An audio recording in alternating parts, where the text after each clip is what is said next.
So నేను విజయవాడ రావడానికి వీళ్ళు అడిగినప్పుడు 29కి సరే ఫ్రీ పెట్టుకుంటాను అనుకున్నాను. బట్ రావడానికి ఇదొక కారణం అయితే మన డిప్యూటీ సీఎం గారిని కూడా కలవడానికి వచ్చాను.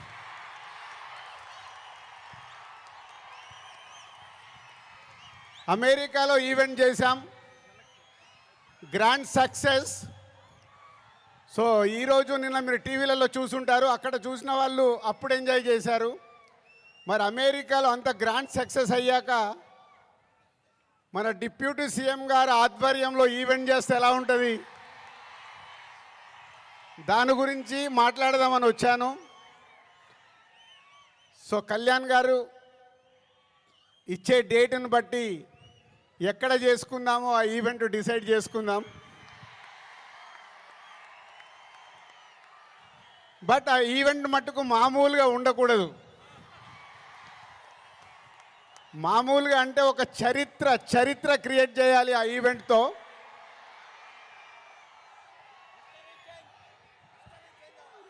సో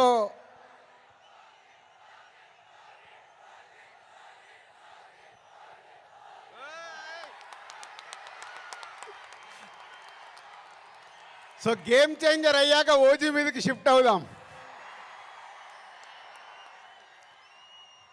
సో ఇందాక నేను విజయవాడకు బయలుదేరినప్పుడు 1 o'clock చిరంజీవి గారికి ఫోన్ చేశాను.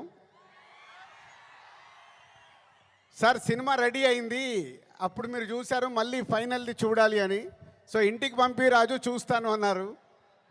సో 2:45కి వారు సినిమా చూడడం మొదలుపెట్టారు. నేను బయలుదేరా, బట్ నా మనసంతా అక్కడే ఉంది, ఏ సీను ఎలా చూస్తున్నారు, ఆయన ఎలా ఎంజాయ్ చేస్తున్నారని. కరెక్ట్ ఇక్కడ వచ్చి కూర్చున్నాను, చిరంజీవి గారు ఫోన్.